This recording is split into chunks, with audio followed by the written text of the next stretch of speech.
शादी के 17 साल बाद बिहार पुलिस में डीएसपी पद पर चयनित हुई। कम उम्र में दुर्गा की शादी इसलिए हुई कि दादाजी को बेटी नहीं थी और उन्हें पोती का कन्यादान करना था। न थकने दिया है पैरों को, न ही हिम्मत हारी है। मंजिल मेरा अब दूर नहीं, संघर्ष हमारा जारी है। दुर्गा का बचपन से ख्वाहिश था कि वह पुलिस सेवा में जाएं और अधिकारी बनकर समाज की सेवा करें। लंबे समय तक पढ़ाई से ध्यान हटने के बाद भी दुर्गा ने अपने ख्वाब के साथ अपने पति के ख्वाब को पूरा करने के लिए तैयार हो गई और आज कुमारी दुर्गा पूर्वी चंपारण मोतिहारी में एडिशनल एसपी उप पुलिस अधीक्षक के रूप में पद।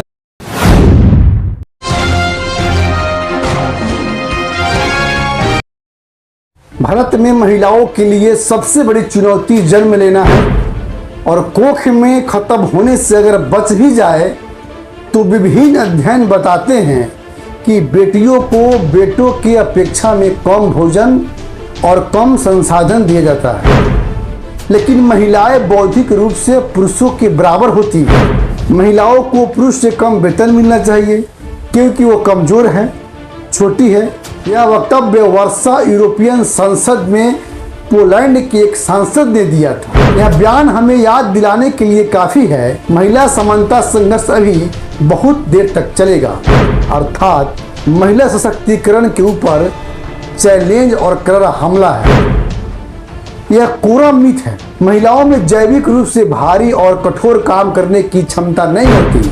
1930 के उत्तरार्ध और 1960 के मध्य अंत सांस्कृतिक आंकड़ों में स्वीकार किया गया था कि पुरुष महिलाओं को सौंपे जाने वाले कार्य करने में अक्षम है। आदिम समाज की यह व्यवस्था आधुनिक समाज में नहीं है। अपवाद स्वरूप ऐसा हुआ भी तो स्त्री को वह प्रतिष्ठा प्राप्त नहीं हुई जो पुरुषों को प्राप्त होती रही है और इसका मुख्य कारण पुरुषों का वर्चस्व है। नमस्कार, मैं हूं दलन सिन्हा और आप देख रहे हैं संघर्ष गाथा। आज हम एक ऐसी महिला की संघर्ष की कहानी बताने जा रहे हैं जो महिला सशक्तिकरण का जीता जागता सबूत है और आप कहेंगे ऐसा न थकने दिया है पैरों को, न ही हिम्मत हारी है। मंजिल मेरा अब दूर नहीं, संघर्ष हमारा जारी है। शादी हो जाने पर न केवल पढ़ाई बीच में छूट जाती है बल्कि कई महिलाएं नौकरी तक छोड़ देती है। लेकिन इस मामले में बिहार की एक महिला कुमारी दुर्गा शक्ति ने मिसाल पेश की है। कम उम्र में दुर्गा की शादी इसलिए हुई कि दादाजी को बेटी नहीं थी और उन्हें पोती का कन्यादान करना था। बिहार के सीतामढ़ी जिले के बथनाहा इलाके के गांव विष्णुपुर की बहू दुर्गा शक्ति ने शादी के 17 साल बाद डीएसपी बनकर उन युवतियों के लिए मिसाल पेश की है जो शादी के बाद अपने सपनों को पूरा करने के दिशा में प्रयास करना छोड़ देती है। मूल रूप से गोपालगंज की रहने वाली दुर्गा शक्ति की शादी वर्ष 2002 में आनंद अशोक के साथ हुई।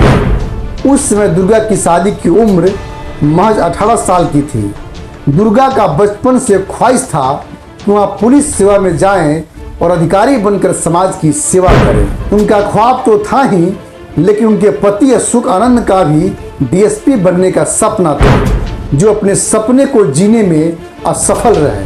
अशोक आनंद को लगा कि अब उन्हें अपने सपनों को भूल जाना पड़ेगा, लेकिन शादी के बाद वो दुर्गा को पढ़ने के लिए प्रेरित किया। तभी उनके बच्चे बड़े होने लगे थे। लंबे समय तक पढ़ाई से ध्यान हटने के बाद भी दुर्गा ने अपने ख्वाब के साथ अपने पति के ख्वाब को पूरा करने के लिए तैयार हो गई और दुर्गा अपनी आगे की पढ़ाई करने में लग गई और प्रतियोगी परीक्षाओं की तैयारी भी। कहा गया है, संघर्ष इतने शालीनता से करो कि सफलता शोर मचा दे, और दुर्गा ने कर दिखाया। दुर्गा ने लोक सेवा आयोग की 62वीं संयुक्त परीक्षा में हिस्सा लिया और पहली बार के प्रयास में कमाल कर दिखाया। शादी के 17 साल बाद बिहार पुलिस में डीएसपी पद पर चयनित हुई। पुलिस सेवा में चयन होने के बाद सिक्किम के राज्यपाल गंगा प्रसाद ने कुमारी दुर्गा शक्ति को सम्मानित कर उनकी हौसला अफजाई की। दुर्गा शक्ति के ससुर सत्यनारायण शाह किसान हैं। खेती के बल पर 3 बेटों को पढ़ाकर काबिल बनाया। अशोक दूसरे नंबर पर हैं। सत्यनारायण शाह ने कहा कि उनके बेटे और बहू ने सफलता प्राप्त कर उनका मान बढ़ाया है। दुर्गा ने अपनी सफलता का श्रेय अपने पति और परिवार को दिया। दुर्गा ने अपनी मैट्रिक से लेकर ग्रेजुएशन की पढ़ाई गोपालगंज के सरकारी स्कूल से की, फिर नालंदा ओपन यूनिवर्सिटी से पीजी और पटना से बीएड की पढ़ाई पूरी की। वो अपनी पढ़ाई का सिलसिला लगातार जारी रखी और आज कुमारी दुर्गा पूर्वी चंपारण मोतिहारी में एडिशनल एसपी उप पुलिस अधीक्षक के रूप में पदस्थापित है। तो ऐसे कर्मठ संघर्षरत महिलाओं के बारे में आपका क्या प्रतिक्रिया है, कमेंट बॉक्स में दीजिएगा जरूर। अब तक के लिए इतना ही, नमस्कार। हाँ जी, रुकिए, जाने से पहले मेरे चैनल को लाइक करें, सब्सक्राइब करें और बेल आइकन जरूर दबाएं ताकि कोई भी मेरा न्यूज़ सबसे पहले आप तक पहुंचता रहे। धन्यवाद।